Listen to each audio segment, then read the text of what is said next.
Thank you very much for asking me to speak at this session.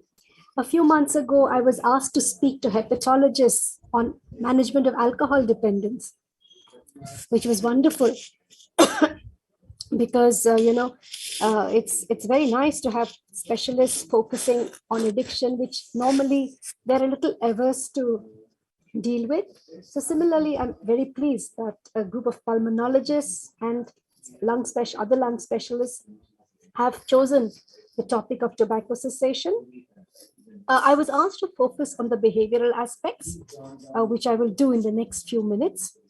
But of course, the important thing that I'd like to underscore is that the current evidence suggests that a combination of behavioral as well as pharmacological approaches is possibly the best thing for tobacco cessation.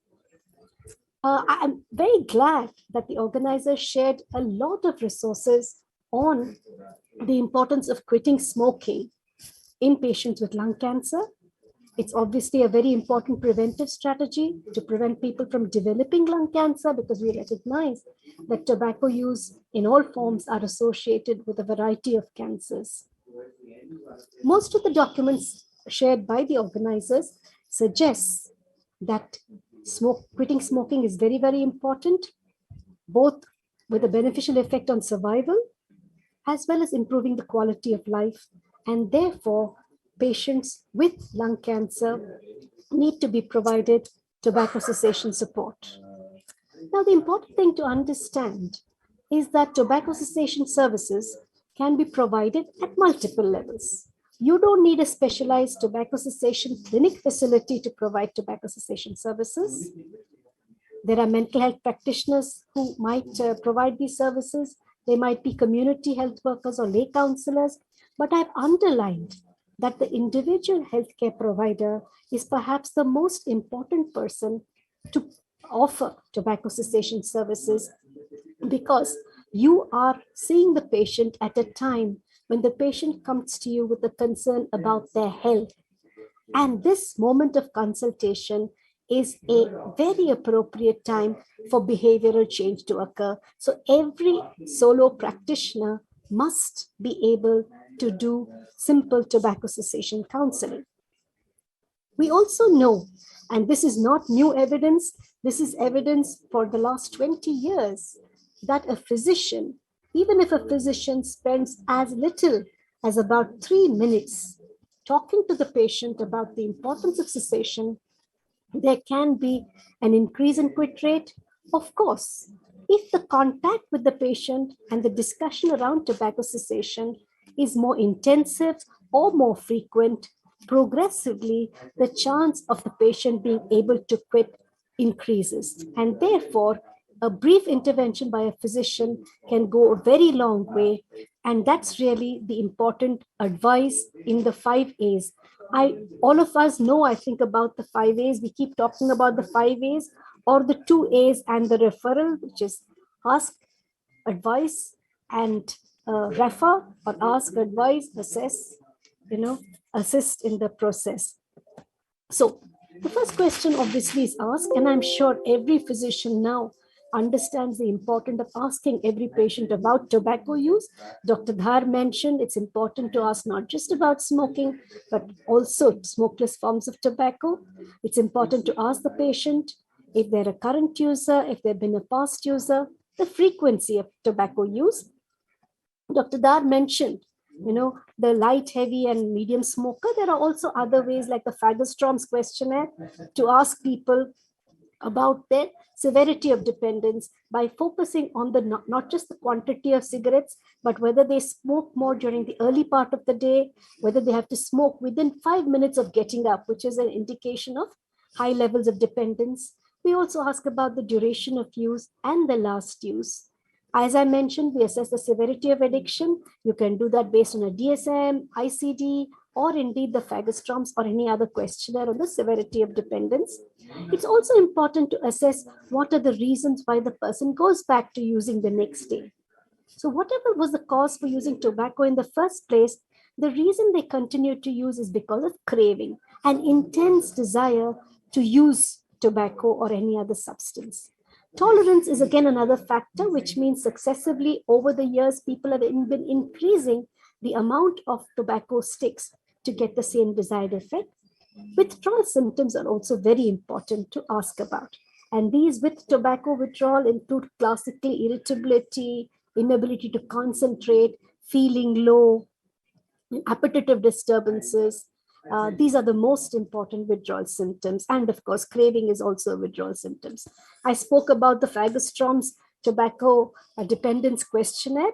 These questionnaires, basically the most important questions are quantity and frequency.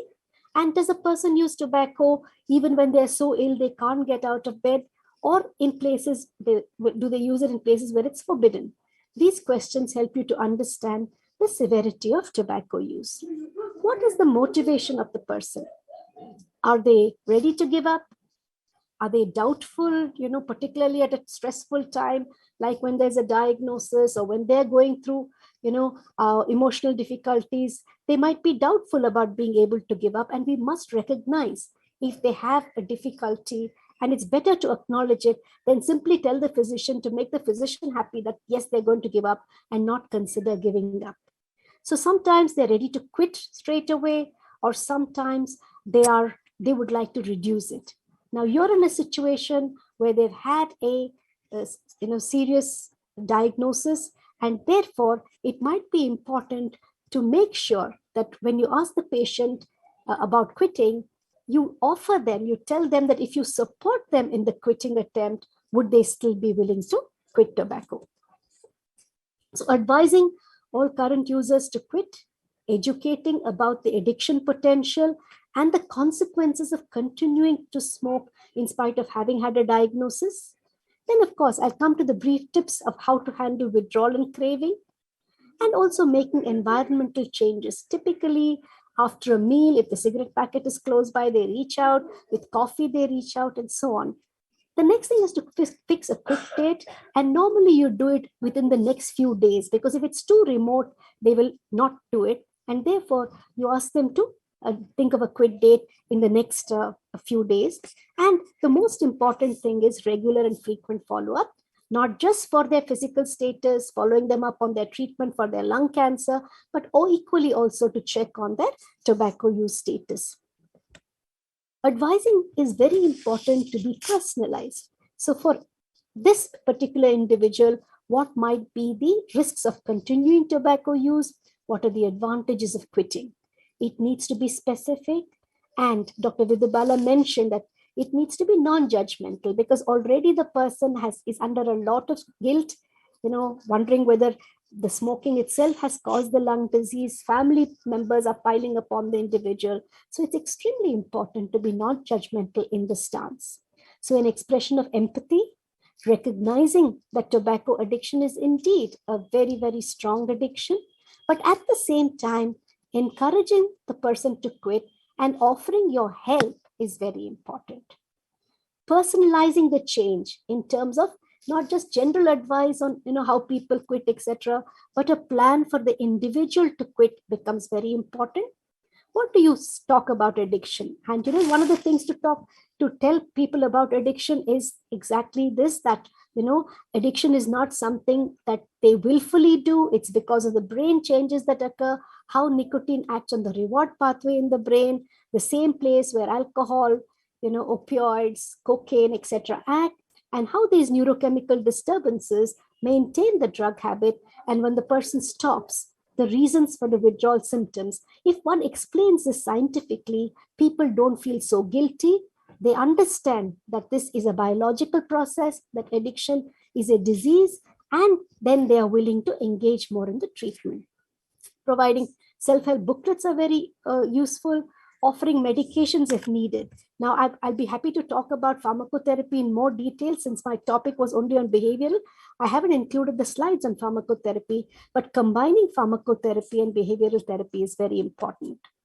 So simple ways of handling craving are the 4Ds, which is delay the craving, because the craving will go away after some time, distracting oneself, deep breathing, drinking sips of water. These are all very commonly used strategies to handle the craving. To handle the withdrawal, People must understand that the withdrawal occurs after a few hours after the last smoke, and it is maximum in the first few days and then wanes after the first couple of weeks. The most common symptoms are poor concentration and irritation. Pharmacotherapy helps with withdrawal, as do other things like, for example, keeping something in the mouth like long or chewing gum or something like that, which the person can suck on. Keeping the hands busy are simple strategies to deal with withdrawal.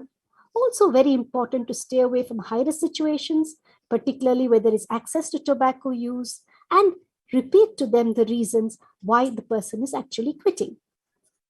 How do you increase a person's motivation?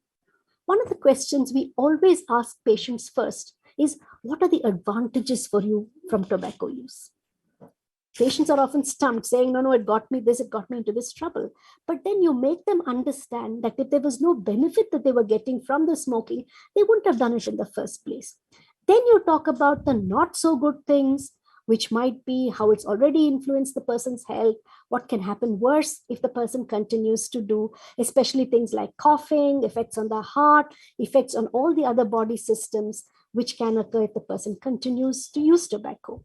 What are the good things about quitting? Even if I have cancer, that it is important for me to quit because my immunity would improve, my response to medication might improve, my quality of life might improve.